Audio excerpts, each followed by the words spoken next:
is contact tracing and how does it work? Well, if a case of COVID-19 is confirmed, individuals who have had close contact with the person will be traced and given advice on what to do if they are unwell or develop symptoms. A new NHS smartphone app is expected to play a key role in identifying those who have been exposed. People with the app can voluntarily opt in to record details of their symptoms when they start to feel unwell.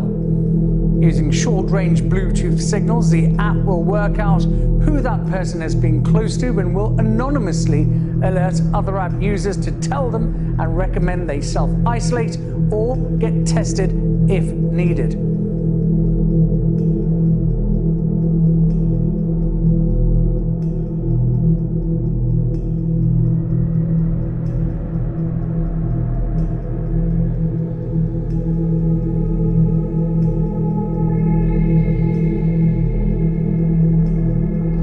Predicate for getting back to some semblance of normalcy is our ability to identify individuals through testing, to be able to trace their contacts, to isolate individuals that have either been exposed or quarantine people that are tested positive. And that's just going to require an army of folks and the capacity of consideration from individuals to allow for their privacy to be impacted by that kind of acuity of attention based upon where they've been and who they talk to.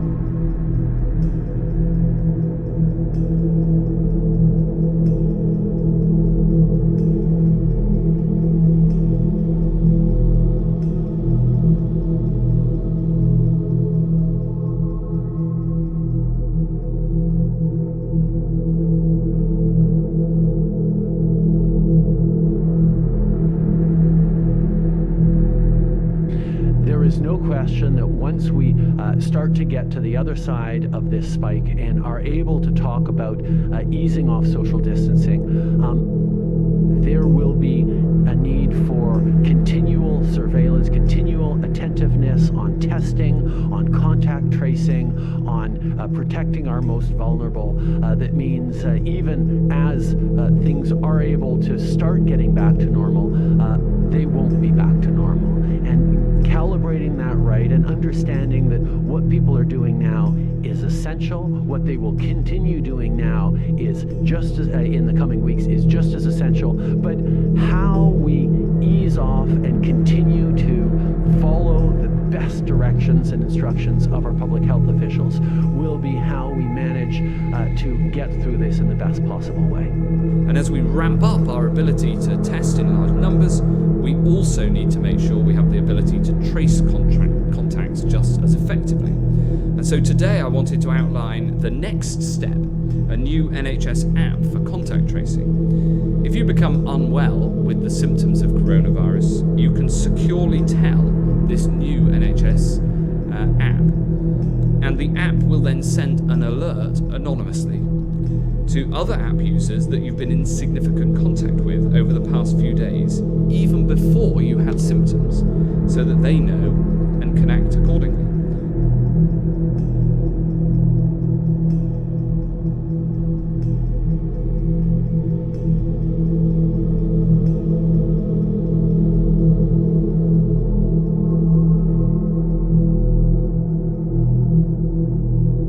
Sarah, you wrote an article in which you said it isn't hard to see a world in which using these applications becomes mandatory or functionally mandatory. Do you really see the government forcing this? Well, so there can be a couple of things. As we see pressure to reopen, some governments, and including our own, could see this as a way to more quickly reopen if they can just know who's coming into contact with who. So what could happen, even if it's not mandatory, there could be employers who say you can't come to work unless you show your app, or grocery stores who do the same thing, or maybe you can't get benefits, like the unemployment benefits, unless you can prove you have that app. So even if it's not from on high, you must download this app, it can become kind of almost impossible to live your life without doing that. And we want to protect against that. It should be voluntary, and people should want to do it because the government has demonstrated that we're going to keep your data safe. It's only going to be used for contact tracing, and we're not going to do other things with it.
Unprecedented times. At any other time in the world, I'd probably be one of the most vocal voices on this, saying that we have to think really carefully before we introduce this kind of app that essentially breaks all known privacy laws that we've had. Essentially, it's going to tell the device and the services who we've been in contact with at various points, and in most countries, that's going to be highly unusual. Singapore claims the app does not collect or use location data of any kind, nor does it access a user's phone contact list or address book, and no data is uploaded to the government. All data collected is stored locally on the user's phone and encrypted, and is automatically deleted after 21 days. Singapore is not the only country to adopt digital contact tracing methods.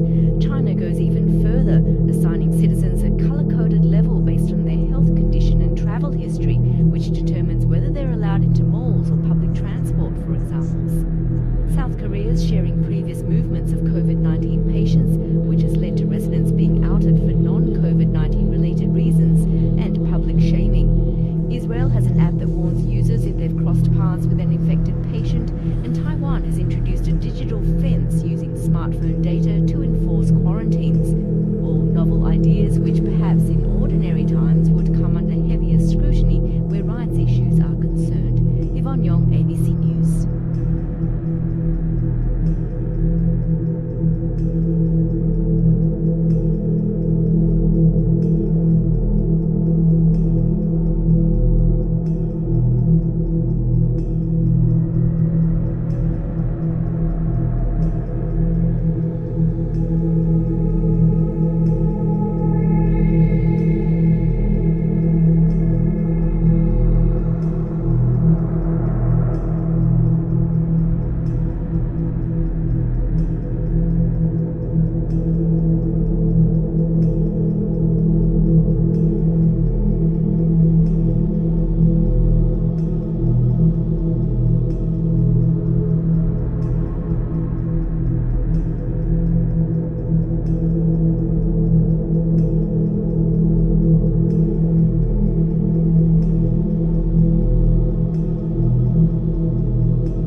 right? You take the test and then you trace back all the contacts. It's never been done on this scale before. This is an army of tracers. They're basically investigators. We will do that the best we can with this 7-state consortium. But it could have been done from the federal government on a much tighter, more efficient basis. You know, I agree with you on this. This contact tracing is very important, and it could enable our entire country for the first time to have a real public health system, a real public health corps. And I've thought about it in a lot of different ways. Could we make this a part of AmeriCorps and encourage people to come and do this work and earn some credits to go to college, for example?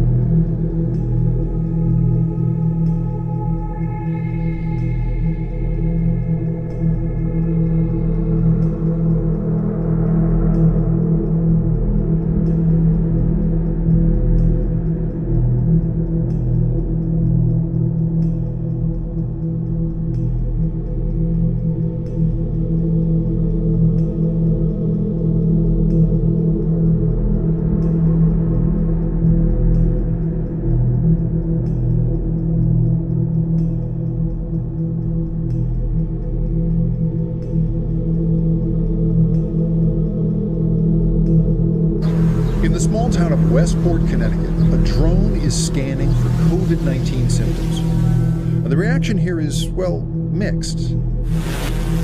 Police have been flying drones here since 2016 for everything from traffic management to search and rescue. And they can use them to spot and warn people who are gathered too closely. But now, Dragonfly, the company that makes the drones, claims they can also detect whether you're running a fever, sneezing, or coughing heavily, all through a single camera flying 40 feet overhead. Subtle differences are on like a millimeter type of basis. So if somebody's coughing, like this or like this, it's actually quite a different type of cough actually that they're detecting. The police chief says this partnership could help the town reopen, and they need every tool possible. In a pandemic, we'll see the elevated temperatures, we'll see the increase in blood pressure, we'll see the flushed skin. So to have the technology available for future incidents, whether it be COVID related or something else that comes our way, I think we need to prepare for that. This is the first time Americans have been scanned for symptoms in this way, and there are skeptics. I don't know that this technology could distinguish between somebody with COVID-19 and somebody with influenza. I'm inclined to doubt it. Not to mention that many infected people never exhibit obvious symptoms. And even if it does work, are we ready to be scanned from the air? The involvement of the police makes me more worried about how this technology might have what we sometimes call function creep, in that it is used and designed for one purpose, but then it gets repurposed for other things. Do you believe that we're going to have to strike some kind of necessary compromise with the desire for privacy in order to get out of this thing? Public health has built into it the need sometimes to invade people's privacies. The chief says it's all just research, but the police will see and save everything. By no means will we single out an individual and say, hey, look, you look like your temperature is elevated. Will you be hanging on to data that Dragonfly is collecting, or does that somehow go around you? Any missions, so to speak, that we fly with our drones, we keep those records. The ACLU of Connecticut responded this week saying that any new surveillance measure that isn't being advocated for by public health professionals and restricted solely for public health use should be promptly rejected. Is this the kind of thing we'll have to use in order to gather in public again? Do we really want to be entering into convention centers if they don't have a health monitoring system that can give us an indication or a reading of what is the potential risk? Keep a safe distance of 6 feet from others.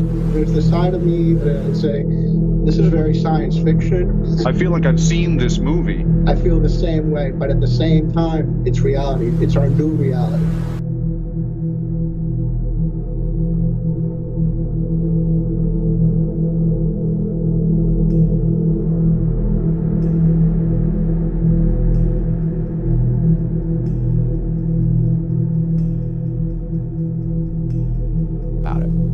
How many times in the last week have you clicked on a video a friend sent, only to discover it has been deleted by YouTube, Google, because it criticized the people in charge?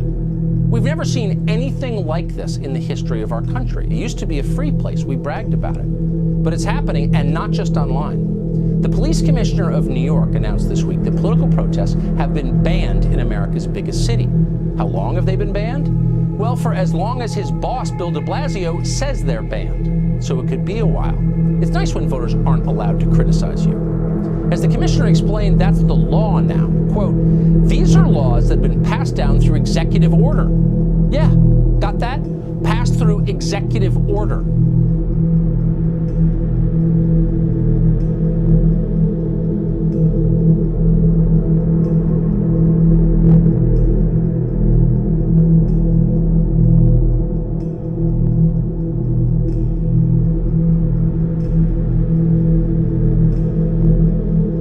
It's great to see you again. There's so much here to unpack, but I'd love you just to give the audience a sense of some of the ways in which the Chinese regime is engaging in this totalitarian surveillance and direction of its citizens. Yeah, by next year, Steve, they plan to have a nationwide social credit system in place. This will give every Chinese citizen a constantly updated score based upon observable behaviors. So, for instance, jaywalking or a social media post about Xi Jinping, the Chinese ruler. All of these will change scores. And people with low scores will not be able to either, for instance, put their kids in private school, buy a home, get on a plane or a train. They're meant to be able to actually just restrict people to their homes, which is what they're thinking about. So, and when you put together the concentration camps that are in Tibet and Xinjiang, this really is a social control, totalitarian state. Now, let's just look at one bit of that. You mentioned jaywalking. Let's unpack that. How do they know if you've been jaywalking so that they can use it to affect your social credit score? Well, next year they plan to have 626 million surveillance cameras in place. They've already got a number of them there. This is going to be a totally observed society, and it feeds into this social credit system along with all sorts of other information and data. You know, technology is enabling the Chinese regime to go for total control. You know, we talk about China as authoritarian, but they're moving past that back to a totalitarianism, something that we haven't seen since the 1950s. What comparison are you drawing there with the 1950s? That's very interesting. Well, this is almost going back to a Maoist society, which seems hard to conceive of because we're now in a much more modern world.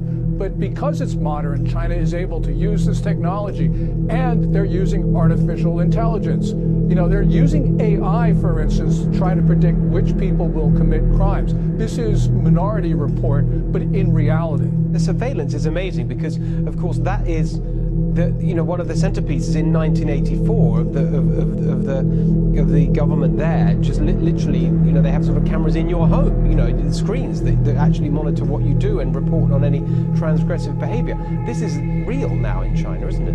Yeah, it is. In the northwestern part of China, which China calls Xinjiang, and which the Muslim Leaguers say is East Turkestan, they're now putting Chinese officials into people's homes to monitor them, and this is 24/7. So clearly, this is not just the camera in your home. This is a Chinese official there. And of course, they've got the concentration camps there where you have at least 1.1 million Chinese. This is just horrific. It is just, thank you so much for being so clear about it. That's why I'm so glad that you could join us to talk about it. I just don't think this is well enough known. We talk about China in terms of, ripping us off on trade, and that's certainly bad enough. But the fact that you've got this regime behaving like this, extending its control, and very clearly wanting to export this around the world and to become the dominant superpower is something that should frighten us all, don't you think? Oh, well, certainly. They've got these concentration camps in the northwestern part of the country. They're now building them in Tibet in the southwest. We probably are going to see them through the rest of the country as well. And, they're actually scoring foreign companies. So, this is an ambition to actually dominate the world with their surveillance. And, of course, they're surveilling us in our own country, Steve. So we've got to be extremely concerned about China's reach beyond its own borders. Just quickly on that point, give us some of the ways that that's happening, how they're surveilling us here. Well, Ministry of State security officials have been operating in the United States, especially on college campuses where there are large numbers of Chinese students. We know that Chinese diplomats and their agents actually monitor, surveil those students and tell them what to think and what to do. And we've allowed that. So this is on us. But there are so many ways that China actually peeks into the U.S. Through its network of spies. They've got this 1,000 grains of sand approach. It is just comprehensive.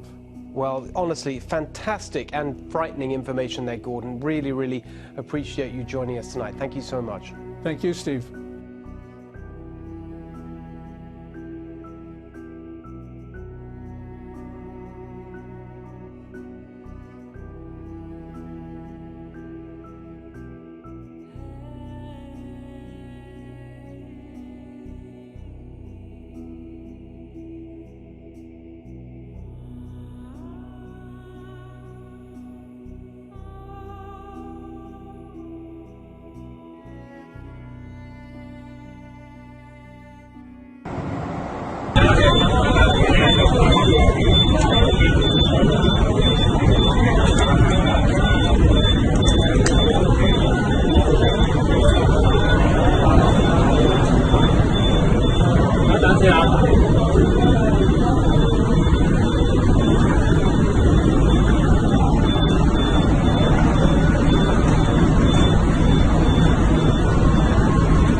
其實咧喺大約事發後5至10分鐘左右啦，我聽到咧就警員咧有嘗試同被捕者咧有啲對話，咁但係除咗聽到尖叫聲之後咧，咁就冇聽到任何對話啦。亦都有嘗試好似同個傷者被捕者咧，咁就問佢一啲個人資料啦，咁對方已經係冇回應。